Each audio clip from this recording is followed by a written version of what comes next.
companhia, já estamos no aguardo aqui no salão.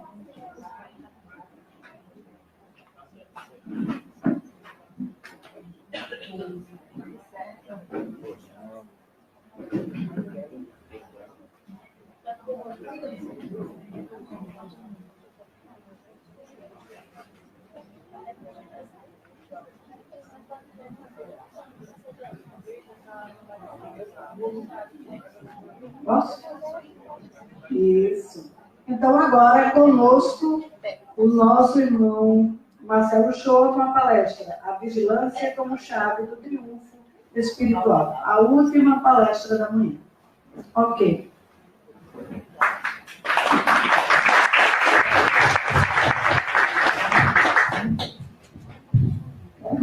Olha que generosidade, que eles até aplaudiram, nem falei nada ainda, gente. Não é? Como é o nome daquele... Soda preta. Soda preta. Isso. Pois é. Saí daqui aprendendo tudo. Bom, nós reservamos algumas pequenas surpresas para o nosso último trabalho da manhã de hoje. A gente sempre fica com um desafio adicional, porque nós sempre conversamos depois do intervalo, né? Então, fica esse ajuste aí, mas está tudo certo. Esse desafio adicional que nós vamos nos permitir ter está muito em relação a uma espécie de síntese do próprio material que a gente resolveu compartilhar, para que, de forma didática, a gente saia daqui com uma visão ampliada dos temas que nós trocamos ideias e de maneira a sedimentar o conteúdo. Então, quando a gente fala de vigilância, a palavra vigilância, aí nós resolvemos retirar algumas observações do Evangelho segundo o Espiritismo e do Livro dos Espíritos, para que essas informações fizessem a composição das nossas reflexões. Eu aprendi com minha mãe, desde pequeno, e mamãe fazia palestra comigo na barriga. Lembra que eu comentei com vocês que espírito endividado já nasce em berço espírita, né? Ou em algum ambiente religioso. E no meu caso não foi diferente. Então eu já nasci em berço espírita, a mamãe fazia palestra comigo na barriga. E depois de percebê-la como criança e como adolescente fazendo palestras, eu notava que ela ia para essas palestras. Hoje eu carrego um iPad, né, um tablet na mão, com muitos livros aqui dentro, mas à época não existia esse recurso. E a mamãe levava literalmente assim, muitos livros. E esses livros ela pegava picotinhos, trechos de folha, né? Cortava a folha como se fossem iscas e pegava um pedacinho de papel por entre as páginas que eram objeto da sua observação com o grupo nas palestras. Mas o que eu quero dizer com isso? É que eu aprendi com minha mãe a compartilhar ideias espíritas sem me servir da minha opinião pessoal sobre estas mesmas ideias. Então, o colorido que a gente traz é até nosso. Às vezes, a forma de envelopar a mensagem é uma forma muito nossa, mas a mensagem não é nossa. Eu gosto de citar isso como prólogo, como introdução para qualquer tipo de reflexão, porque eu sei que, às vezes, as colocações que fazemos soam muito duras, mas não são colocações nossas. São observações contidas nas obras que nós dissemos esposar. Na hora que nós nos colocamos como espiritistas, é muito importante a gente entender de que doutrina nós estamos dizendo esposar. Então, quando eu digo, por exemplo, que eu sou flamenguista, e aí ontem o Flamengo empatou com o São Paulo, né? Fiquei super torcendo, mas não deu certo não. Ficou 0-0 mesmo, gol impedido de um lado, anulado do outro. É a vida como ela é, e como dizem, futebol é uma caixinha de surpresas. Mas, Se eu digo torcer para aquele time de futebol, espera-se que eu conheça alguma coisa daquele time de futebol. Se eu digo morar num determinado bairro, espera-se, a não ser que eu seja um morador de novo. E no caso da doutrina espírita, isso seria assim, um neófito, uma pessoa que conhece de pouco o espiritismo. Mas aqueles de nós que já nos movimentamos nas lides espíritas por muitos anos, esperemos de nós mesmos uma certa proficiência, um certo entendimento do que é que significa essa encrenca aí que a gente resolveu se movimentar. Quando a gente fala de espiritismo, o que é que significa isso? Eu me lembro na minha adolescência que as pessoas me perguntavam assim, escuta, essa história de espiritismo aí, de centro espírita que você participa, esse negócio é aquele centro de mesa branca? Eles perguntavam para mim. E aí não mudou muito não, né? Porque eu acho que até hoje...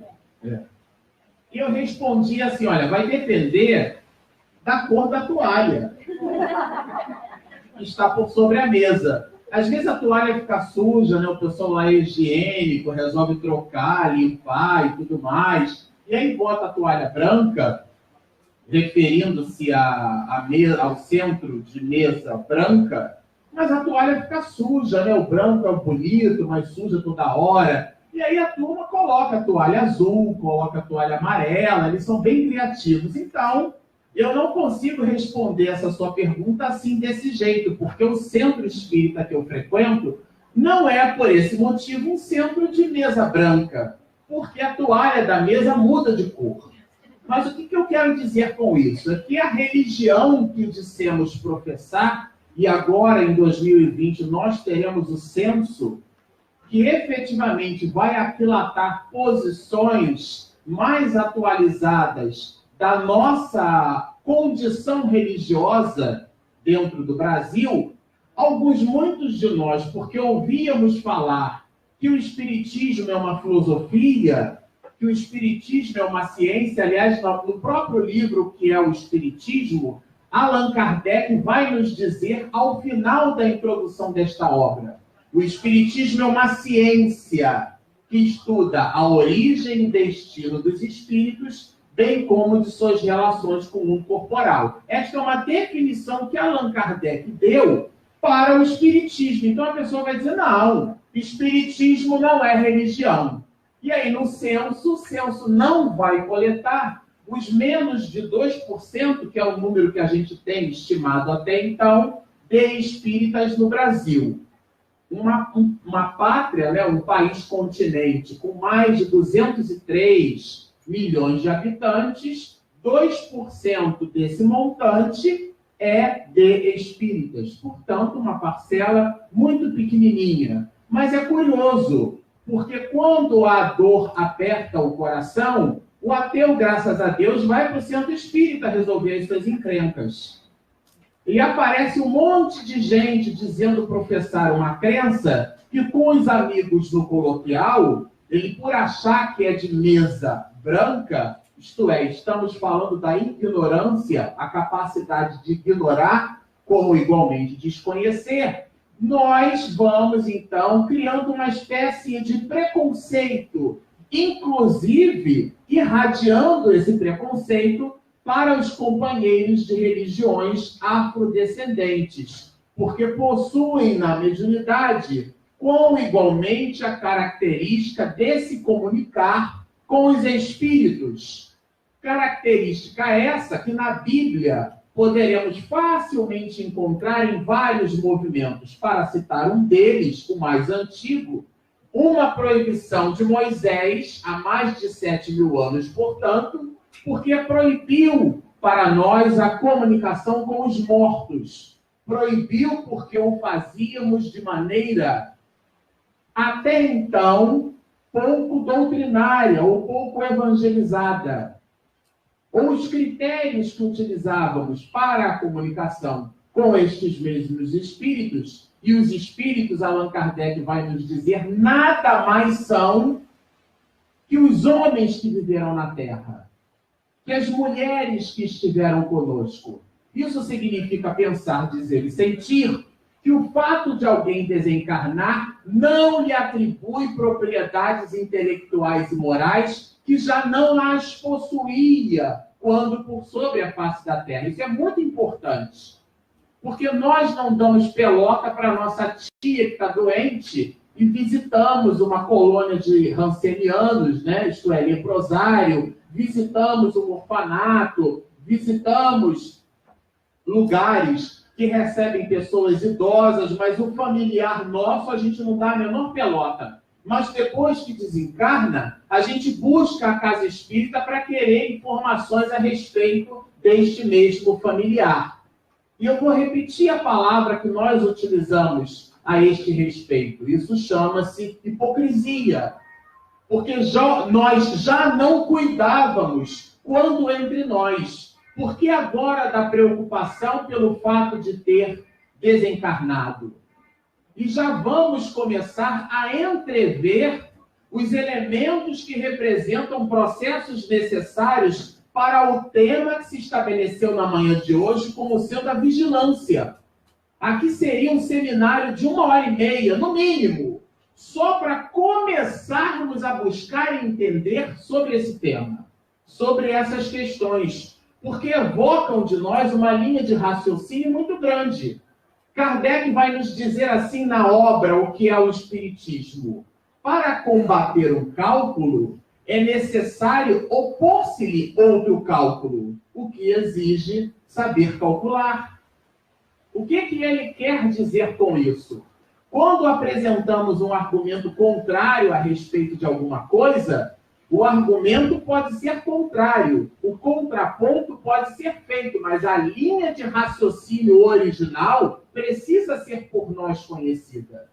E as mais das vezes, o que a gente observa é que falamos de coisas em completo e total desconhecimento, por ignorância, às vezes municiados de uma enorme boa vontade. Mas essa boa vontade, entre nós, ela pode se fazer perniciosa. E como eu digo que nunca cito algo de minha própria natureza, na obra Qualidade para a Prática Mediúnica, na primeira terça parte da obra, Goethe, que foi um pensador alemão que trouxe muita importância para a nossa sociedade ocidental, vai estabelecer para nós, nessa sua exortação, que a obra se serviu para falar de qualidade na prática mediúnica, mais ou menos assim. Não pode haver nada pior do que uma pessoa munida de boa vontade, mas sem saber o que faz.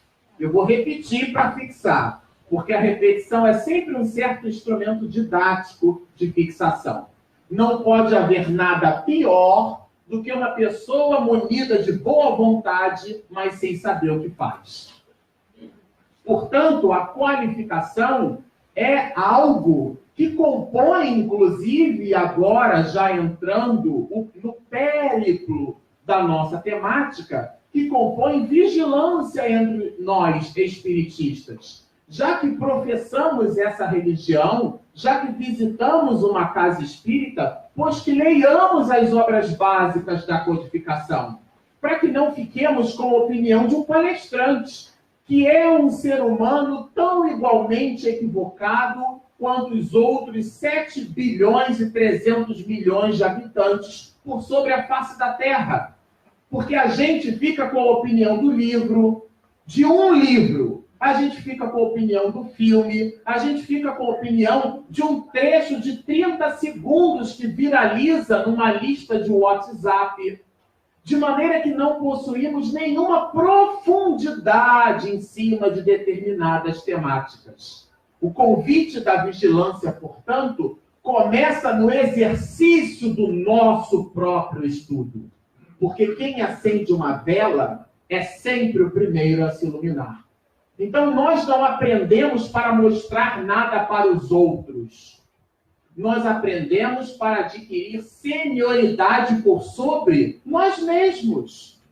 Para que tenhamos condição, sozinho, de refletir sobre uma determinada circunstância, situação ou temática, sem a necessidade da bengala da opinião dos outros. Porque a opinião das pessoas tem o valor que nós damos a elas. Se entrar uma pessoa agora aqui e me chamar de honesto, eu não sou honesto porque a pessoa me chama de honesto. O que eu quero dizer com isso? Que nós não somos a opinião das pessoas, mas como crianças espirituais, nós nos importunamos, nos importamos e nos machucamos com a opinião dos outros. Sobretudo quando mais próximos, quando familiares. Alguém diz alguma coisa para a gente, nós nos aborrecemos, porque somos criancinhas, somos nenenzinhos espirituais. Necessitamos de alguém o tempo inteiro valorizando o nosso ego, daí o egoísmo, o tempo inteiro dizendo que nós somos maravilhosos. Jesus já o fez. Ele já nos revelou a nossa condição divina. Quando vamos encontrar nas anotações bíblicas? Nas anotações bíblicas, que fomos construídos pela divindade, pela sua imagem, através da sua imagem e semelhança, essa imagem é antropomórfica. Parece um palavrão, mas é sem forma humana. Por isso que o espírito é imaterial. Quando alguém diz ter visto a minha avó desencarnada, ela viu tudo, menos a minha avó, porque a minha avó é imaterial. O que ela viu foi o corpo espiritual da minha avó, que nós, em doutrina espírita, chamamos de perispírito. Portanto, há necessidade entre nós de um certo aprofundamento daquilo que dissemos esposar como religião entre nós. E por esse mesmo motivo, vamos encontrar no Livro dos Espíritos, mais especificamente no capítulo 12, aonde Allan Kardec, da terceira parte, o capítulo 12 da terceira parte, nós já estudamos isso. Nessa parte terceira, ele vai estudar conosco da perfeição moral. E lá vamos encontrar uma pergunta muito curiosa, que fala desde o século XIX até os dias de hoje. Qual o meio mais eficiente de se combater o predomínio da natureza corpórea? A nossa necessidade de achar que somos corpos. A gente fala no espírito, mas se preocupa mesmo é com o corpo, com a aparência física.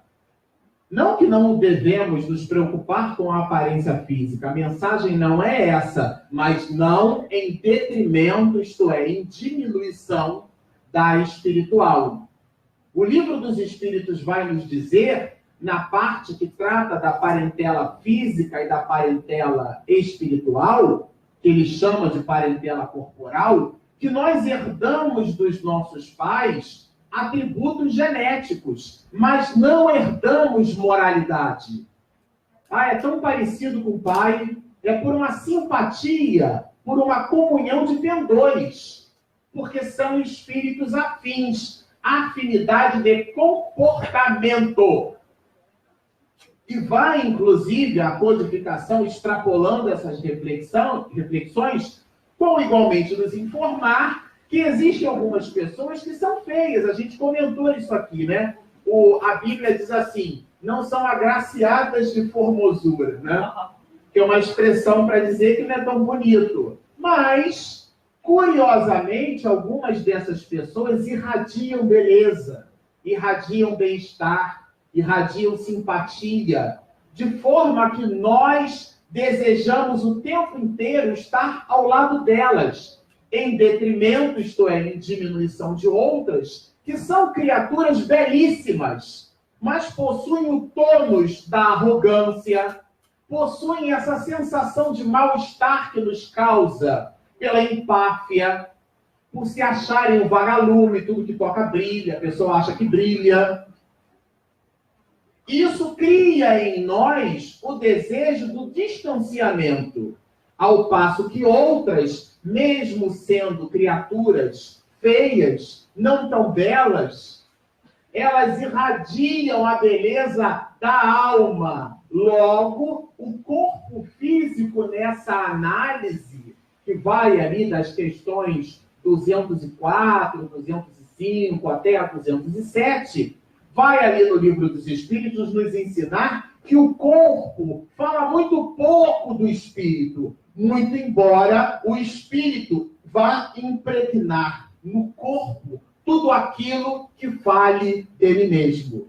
Então são as doenças, são as esquisitices, são as ites da vida, né, que é um sufixo que significa inflamação.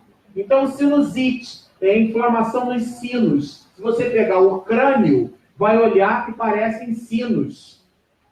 E ali é a sinusite, a amidalite, inflamação nas amígdalas, a tendinite, a inflamação nos tendões. Então, são as ites. Somos, no século XXI, contaminados pelas ites. A dermatite, que é uma certa irritação na derme, na pele. E a gente vai desfilando as nossas doenças como se estivéssemos, então, num palco.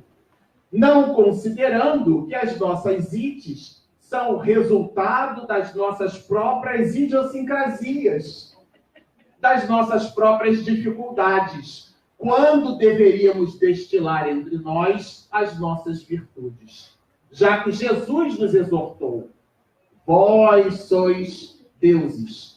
Portanto, os Espíritos respondem que o meio mais eficiente de se estabelecer o predomínio do Espírito sobre a matéria é nada mais, nada menos que praticar a abnegação. A prática da abnegação é o atributo do cristão sincero que busca sempre o exercício de dar no lugar de receber. E a esse respeito nós vamos encontrar lá no Evangelho segundo o Espiritismo, fazendo uma espécie de contraponto com este raciocínio, igual balança de feira, que você bota os pesos e para você querer saber se aquilo tem 1 quilo, para mais ou para menos, você vai variando o peso de um lado e do outro e aquilo vai oscilando. Então a gente vai estabelecendo contraponto para, através de um lado, calcular o peso do outro. E esse movimento, ele se faz lá mesmo no próprio Livro dos Espíritos, quando vai trabalhar conosco essas questões. No item, na questão 913, vamos encontrar, dentre os vícios, qual o que se pode considerar radical? Radical vem de raiz. O principal. Qual o vício? E o vício aqui, entenda-se por vício, todo o conjunto de hábitos que nos levam a questões materiais. Eu coloquei isso até então. A nossa necessidade de pôr brinco em todas as partes do corpo, a nossa necessidade de tatuar o corpo todo, a nossa necessidade do fumo, a nossa necessidade do álcool, que é a brincadeira que a gente fez, quem bebe socialmente. Porque são as ligações do espírito com coisas.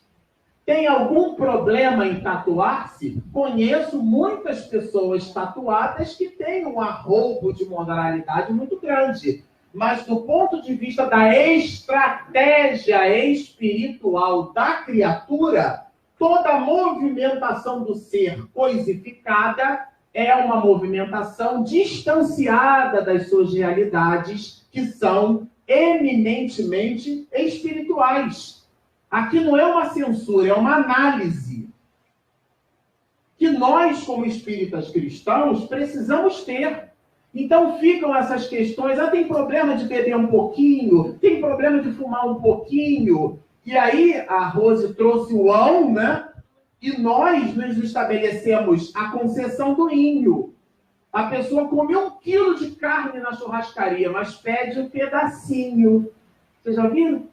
E no final, que é o show da hipocrisia, pede um cafezinho, porque também é no inho, mas põe adoçante, por gentileza, porque eu estou de dieta. Esses somos nós, criaturas paradoxais. A mesma criatura que arrebenta em casa com a esposa é a mesma criatura que vem para a casa espírita falar de Jesus, a síndrome dos 50 metros que a Rose trabalhou conosco.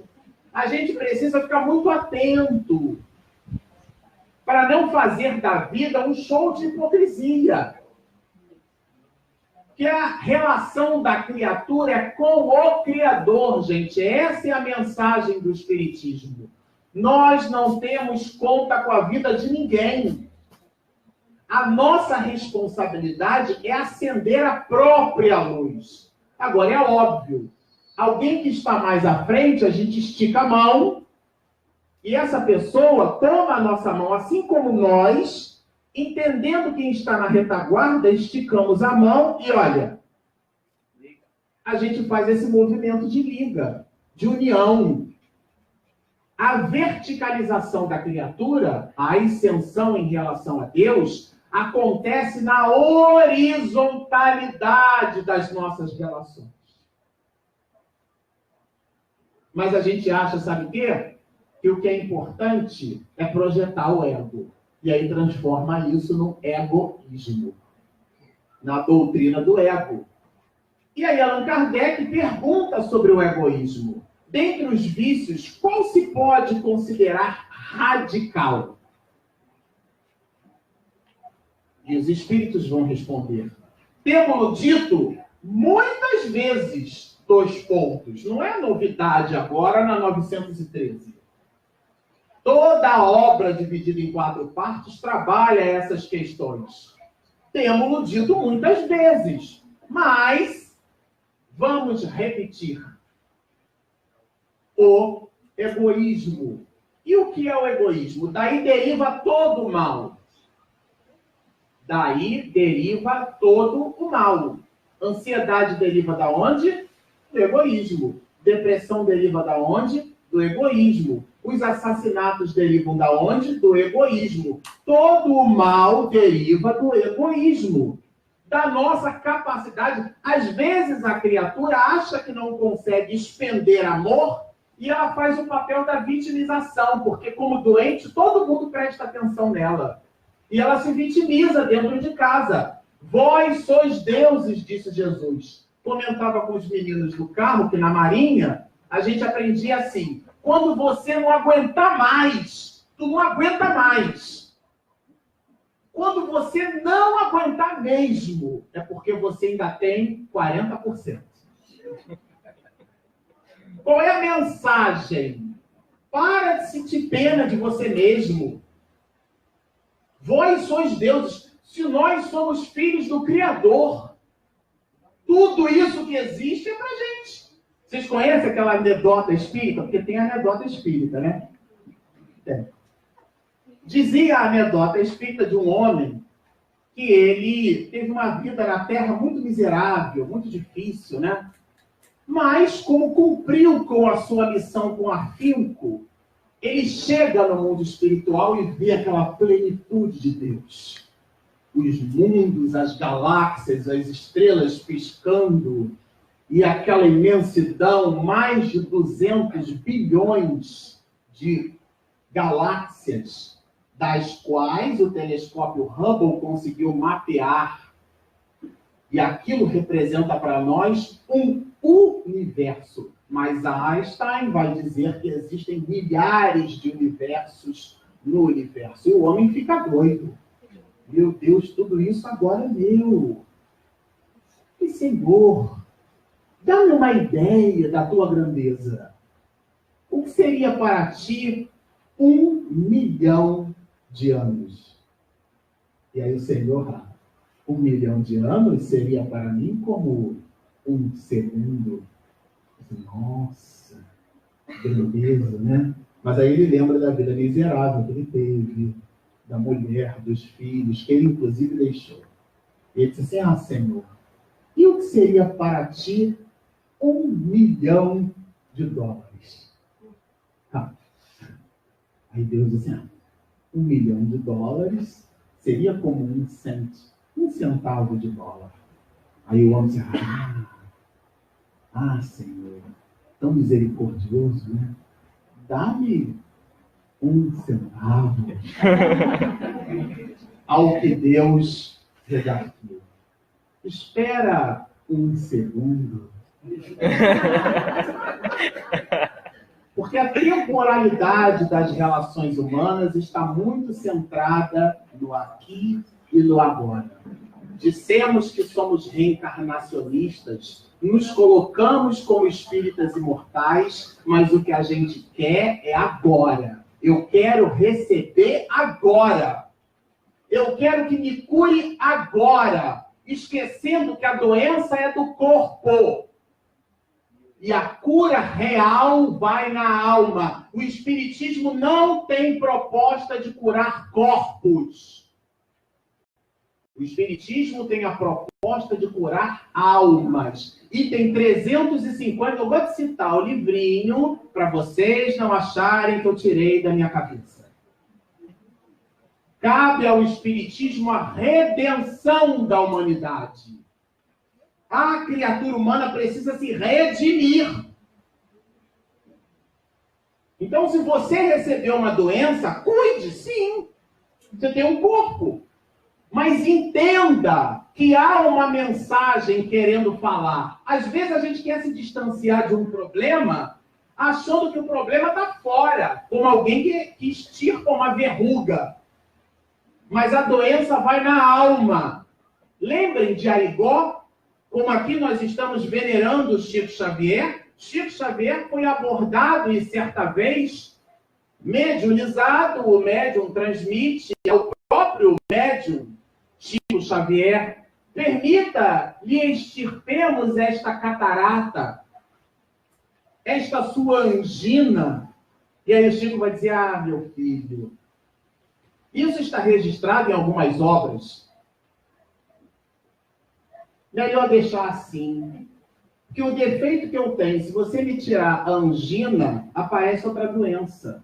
Se você me tirar a catarata, aparece outra doença. Porque o problema não está na doença, está no doente. Mas, então deixa eu com essa aqui que eu já acostumei. Ele dizia assim, eu sou bígamo. Eu sou casado com a dona Angina e com a dona Catarata. Essa é a visão cósmica da criatura. E, no entanto, participava de reuniões de cura, reuniões de materialização, reuniões de socorro espiritual aos outros. E a exortação de Chico Xavier era, aos outros permito ser como lhe apraz, mas a mim, como devo ser. Vocês observem como o Evangelho de Jesus, como a doutrina espírita é profunda, como são filosóficas as questões e o tamanho da encrenca. Às vezes a gente faz uma análise superficial das coisas. Portanto, o egoísmo é essa condição do homem de buscar tudo para si. Mas, lá no Evangelho segundo o Espiritismo, no capítulo 13, tem 12, que vai tratar da caridade material e da caridade moral. A caridade material todo mundo sabe o que é, né? Fica óbvio, é dar coisas. É coisificar a assistência. Dar o dinheirinho, né? Fica fácil de entender. Agora, a caridade moral é explorada no Evangelho segundo o Espiritismo, mais especificamente por nada mais, nada menos que São Vicente de Paulo. Eu vou aqui fazer um spoiler, trazendo um fragmento desta mensagem. Ele vai dizer, já que o tema nosso é a vigilância como chave do nosso sucesso espiritual, porque foi esse o tema construído. Ele, São Vicente de Paulo, vai dizer, sede bons e, que é uma conjunção aditiva, é uma coisa e outra, portanto, um binômio, sede bons e caridosos. Essa, aí ele vai dizer assim, essa a chave. Essa a chave dos céus. Eu vou repetir. Sede bons e caridosos. Esse binômio é a chave dos céus. Se o título buscava respostas, o Evangelho segundo o Espiritismo já possui desde o século XIX. Não estou trazendo nenhuma informação brilhante minha. Estou lendo um texto do Evangelho segundo o Espiritismo, no capítulo 12. É isso que eu estou fazendo só.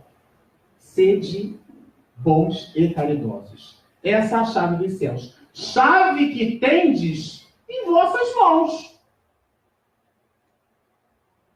Ué, então por que a gente não gira a chave? A chave é dos céus. Não pode haver chave maior, mais brilhante, mais magnífica. E aí, São Vicente de Paulo ainda vai dizer que ela está nas nossas mãos unicamente, mais abaixo um trecho, né? Unicamente, que é um verbo de modo único, buscássemos, se unicamente buscássemos a volúpia de uma ação boa proporciona, né? Que essa ação boa proporciona, se unicamente buscássemos isso, se esse fosse o móvel das nossas ações, conservar-vos-íeis sempre na senda do progresso espiritual. Então aqui é uma receita. Aí a gente fica pensando assim, ué, então por que não rola? Por que não vai? Por que a gente não deslancha? O que acontece que as coisas não funcionam conosco? Por que ainda precisamos de um título evocando a vontade como o nosso próprio triunfo, se a mensagem já está bem clara? Lá no Livro dos Espíritos, vamos encontrar o seguinte questionamento de Kardec, na 909. Olha que interessante a pergunta. Poderia sempre o homem? Aqui é o homem e a mulher, tá? Muito embora eu tenho uma teoria, e aí essa é minha, Marcelo Shoa, que no mundo espiritual as mulheres estão muito bem obrigadas e os homens tudo derrubado, né? André Luiz foi lá para o umbral, encontrou com a mãe, o espírito veneranda, lá na colônia, foi um dos poucos espíritos que teve contato direto com Jesus, o espírito Alcione, que vai resgatar o amor de sua vida, né? Lá na obra, nos bastidores da obsessão, Dona Rosa, que assistia a família Soares numa encrenca, num processo de obsessão muito grave. Então, as mulheres, eu brigo com os meus amigos no trabalho, eu digo assim, o homem, quando faz muitas coisas ao mesmo tempo, já pode reencarnar mulher. Aí eles não gostam muito, não, sobretudo os que não são espiritistas, mas eu falo do espiritismo mesmo assim. Mas aqui é o gênero, aqui é a humanidade, o homem no sentido de humanidade, de humus, terra, a gente vem tudo do mesmo lugar. Poderia sempre o homem, pelos seus esforços,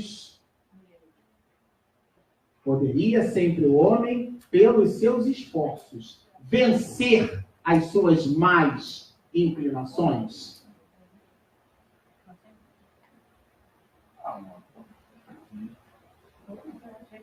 Poderia sempre. Olha a pergunta. Cada palavra tem o seu peso e poder. Poderia ser 909 do Livro dos Espíritos. Isso fica lá no capítulo 12, tá? Da terceira parte, que trata das perfeições morais. Eu comentei a forma de diagramação do livro, né? Como ele está dividido, mas é a 909. Poderia. Resposta dos espíritos. Sim. E frequentemente fazendo esforços muito insignificantes. Lê o livrinho, hein? Muito insignificante. Muito é um advérbio de intensidade. Da intensidade ao insignificante. Quer dizer, de insignificante não tem nada. Tá certo? Fazendo esforços muito. Eu vou repetir, porque a repetição ela é sempre um instrumento didático de fixação. Muito insignificante. Só, tem alguma coisa de errado aí. Então, nós não fazemos esforços. Por dedução lógica. O resultado das nossas encrencas, a derivada primeira, isso para puxar a Leighton de lá em cálculo 1, a derivada primeira, a derivada segunda, das nossas idiosincrasias representam o resultado da nossa própria insignificância na atitude. Porque, como espíritos, somos deuses em potencial. E a exortação é dele com E maiúsculas, é de Jesus. Mas nós somos um leão que se olha no espelho e enxerga um gatinho, esperando que as outras pessoas digam para nós aquilo que de fato somos. Eu vi, meu amor. Olha, eu preciso dizer para vocês que nós temos 10 minutos. Ela quis ser tão discreta, né? E acaba com a criatura. Né? Você vê que quando eu leio lá aquelas questões lá do Livro dos Espíritos, que vai de 100 a 113, aí começa lá com os de terceira aula, espírito zombeteiro, galhofeiro, mondieiro, aí eu me identifico a beça, sabe que isso aqui vai falando de mim, que gracinha, né? Bom, sim, e frequentemente fazendo esforços muito insignificantes. O que lhe falta é a vontade. O que falta é a vontade.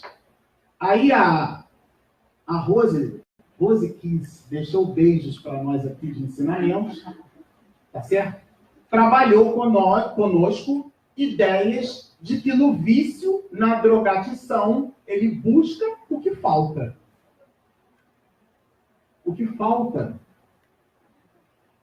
é a vontade. Diz-nos o Espírito, quão poucos dentre vós fazem esforços.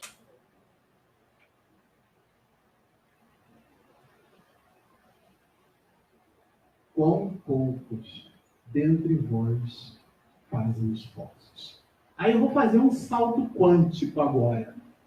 Vou sair das obras da codificação, mas vou me servir do apóstolo do Espiritismo, Leon Denis.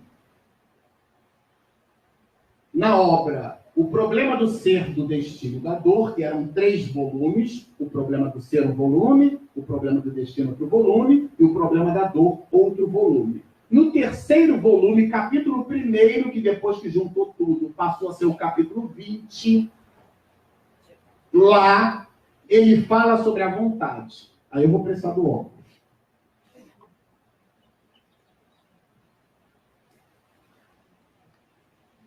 A vontade é a maior de todas as potências. A maior potência da alma é a vontade. Tudo posso naquele que me fortalece. A vontade é a maior de todas as potências. É em sua ação comparável ao imã, que o imã atrai, né? A vontade de viver, de desenvolver em nós a vida, atrai-nos novos recursos vitais. Atrai vida.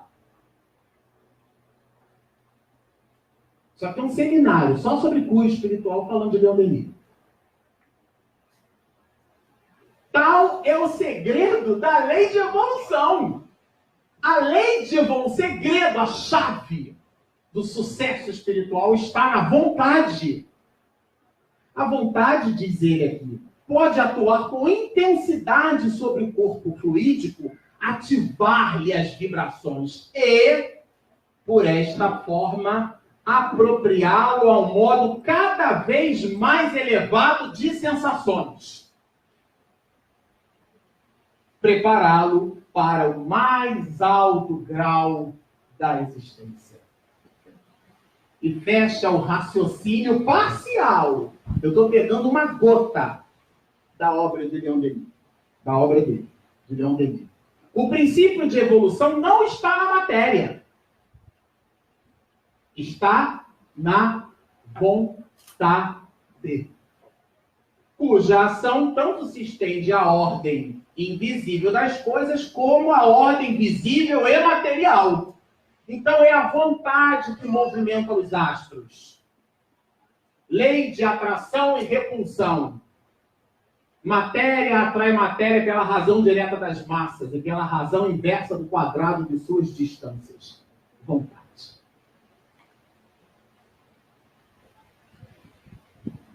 O princípio superior, o motor da existência, para quem tivesse dúvida, é a vontade.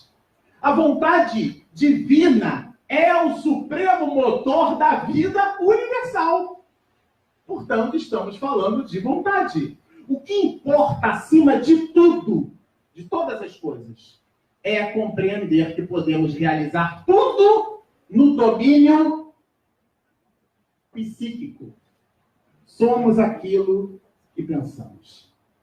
Nenhuma força fica estéril quando se exerce de maneira constante em vista de alcançar um desígnio conforme ao direito e à justiça. Tudo posso naquele que me fortalece. Agora, para nós encerrarmos, eu vou pedir de vocês um exercício ocidental de concentração. Ocidental porque a gente vai escutar barulho, dá vontade de coçar. Ser humano.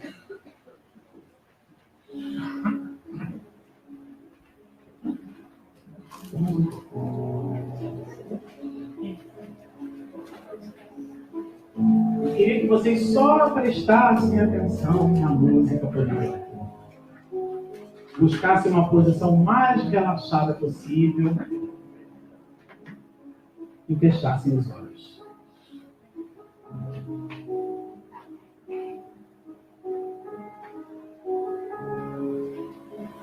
Vamos sentindo a nossa respiração bem devagar.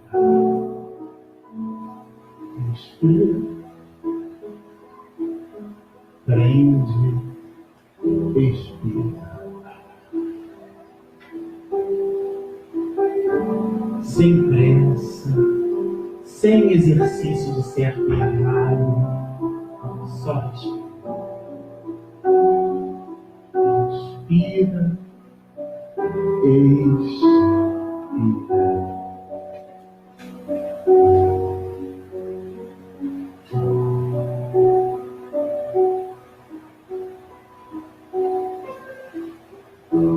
Aquele era um dia diferente de todos os outros. A noite completamente estrelada denunciava na abóbada celeste a majestade dos céus. Salpicado de estrelas, a lua prateada, formosa e majestosa, deitava na clariboia da noite o reflexo do brilho do sol. Mas ele passava, de olhar cabisbaixo, triste, genuflexo. E cruzando com uma mulher, ela lhe deseja boa noite. Ele é tomado de si mesmo e concentrando-se agora na senhora, que já a conhecia da vizinhança, lhe deseja igualmente boa noite. E ela, sentindo a brisa que lhe passava pela pele, pergunta a este homem: a noite está bela? E ele olha para o espetáculo da noite. A abóbada celeste salpicava brilhos prateados. A lua majestosa brilhava como um astro vivo.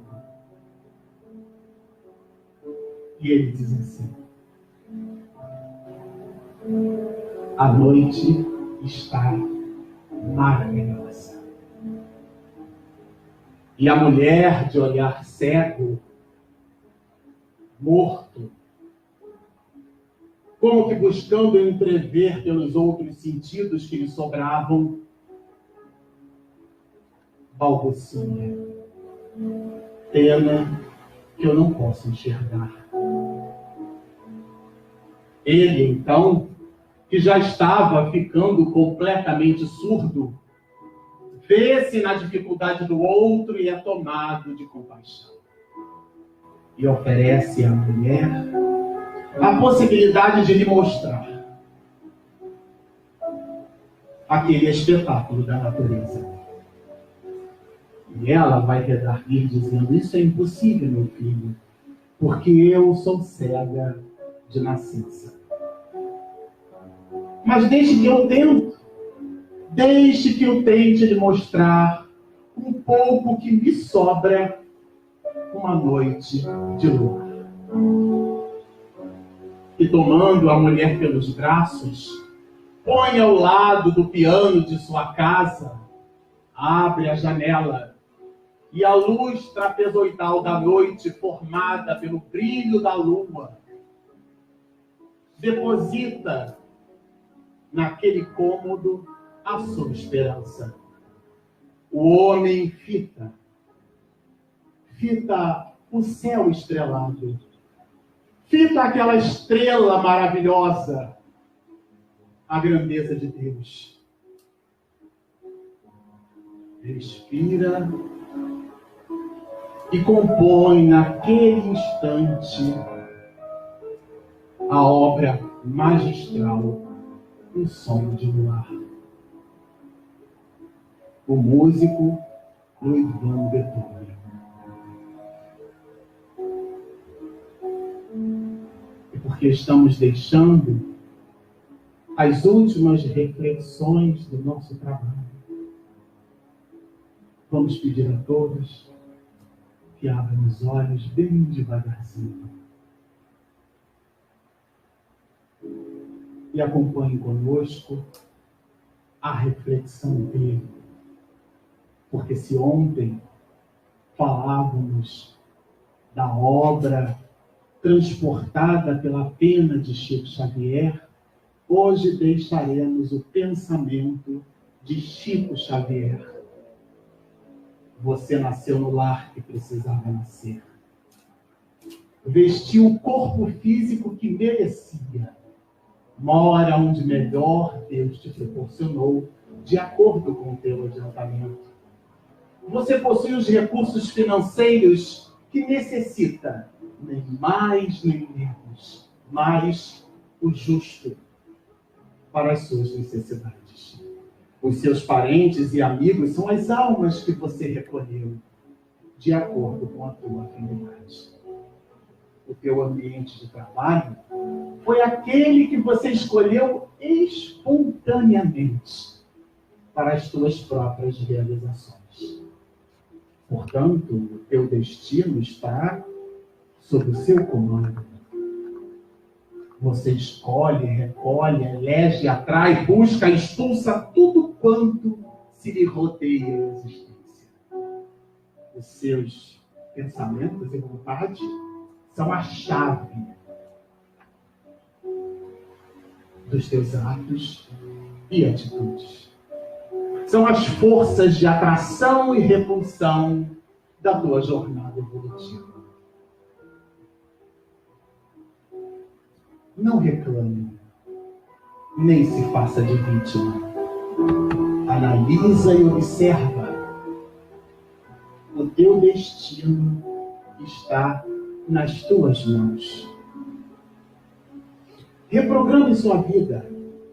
Busque o bem e você viverá melhor. Embora ninguém possa voltar atrás e fazer um novo começo, qualquer um de nós pode começar agora e fazer um novo bem.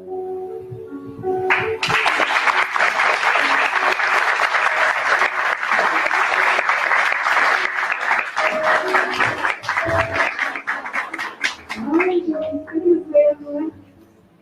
Obrigada. Muito obrigada.